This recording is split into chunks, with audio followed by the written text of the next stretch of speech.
जी बने भाई। मुसीबतों और काशी का जैसे चोली दामन का साथ था। अपने जन्म के साथ ही काशी ने सबसे पहले अपनी मां को खो दिया। फिर पिता का साथ भी कुछ ही सालों में छूट गया। उसके चाचा चाची ने उसे पाल पोस कर बड़ा किया। लेकिन फिर एक दिन एक सड़क हादसे में काशी ने अपनी आंखों की रोशनी को खो दिया। जीवन से निराश काशी के जीवन में अब कोई भी उम्मीद बाकी नहीं रह गई थी। काशी, चल बेटा, लड़के वाले कब से इंतजार कर रहे हैं।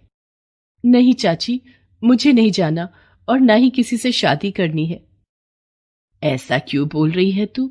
बड़ी किस्मत से ऐसा रिश्ता मिला है।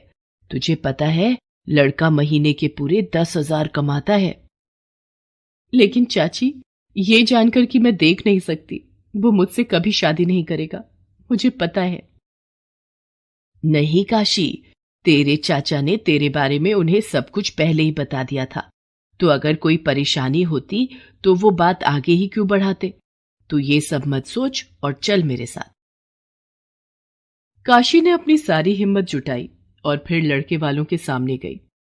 उसके चेहरे पर आत्मविश्वास की कमी साफ दिख रही थी, लेकिन फिर भी सूरज की नजरें उससे हट ही नहीं रही थी।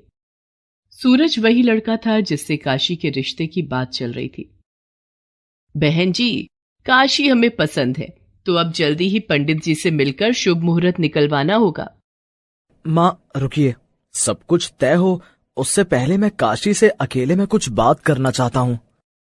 सूरज की बात सुनकर काशी और भी घबरा गई, लेकिन फिर जो हुआ उसने काशी की जिंदगी ही बदल दी। देखो काशी, मैं तुम्हें बहुत पसंद करता हूँ, पर फिर भी मैं तुम्हारी मर्जी जानना चाहता हूँ। मेरी मर्जी से तो आज तक कुछ नहीं हुआ मेरे साथ, लेकिन मुझे ये समझ नहीं आ रहा कि आप मुझे कैसे पसंद कर सकते हैं। मैं देख नहीं सकती, ये बात आप जानते तो है ना? हाँ, लेकिन मुझे इस बात से कोई फर्क नहीं पड़ता। सच में, मेरा यकीन करो काशी, मैं तुम्हारी जिंदगी में रोशनी बनकर आना चाहता हूँ, लेकिन इसके लिए तुम्हारी मर्जी सबसे जरूरी है।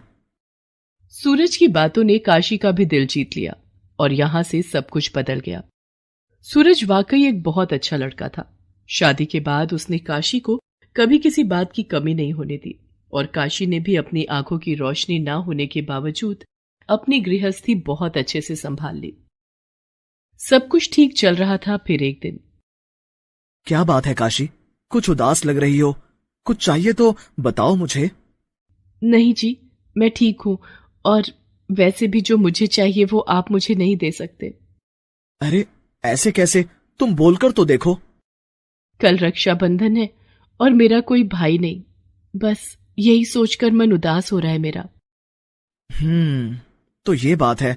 अब तुम चिंता मत करो काशी, भगवान ने चाहा तो तुम्हारी ये इच्छा भी जरूर पूरी होगी।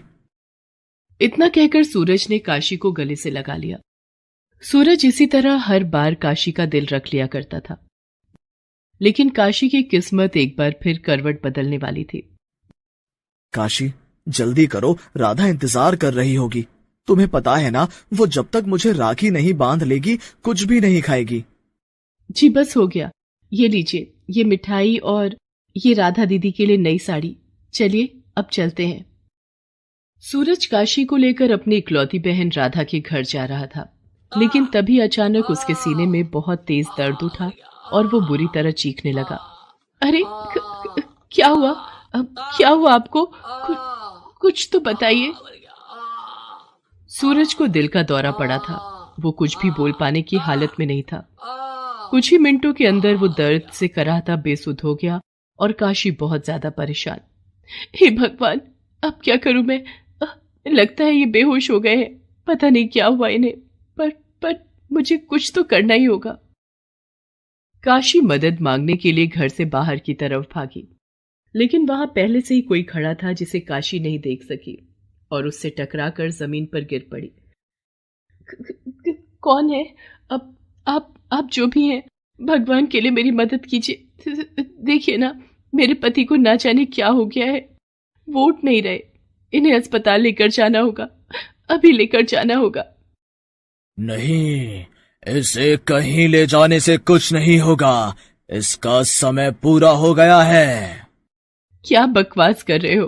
तुम्हें मदद नहीं करनी है तो मत करो, लेकिन खबरदार जो मेरे पति के बारे में कुछ भी अनाप शनाप बोला तो मेरे पति को कुछ नहीं हो सकता।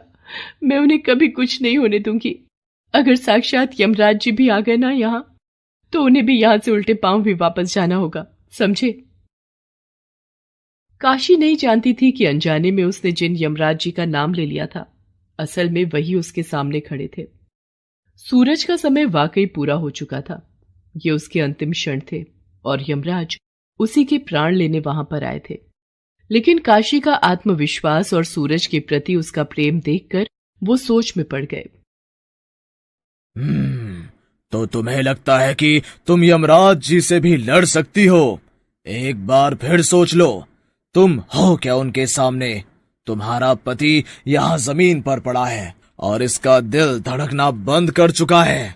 अब तुम कुछ नहीं कर सकती हो। नियति को बदलना तुम्हारे बस की बात नहीं है। नहीं, ऐसा नहीं हो सकता। अगर मेरे पति को कुछ हो गया तो मैं भी जिंदा नहीं रहूंगी। यमराज जी आएंगे तो उन्हें पहले मेरे प्राण लेने होंगे।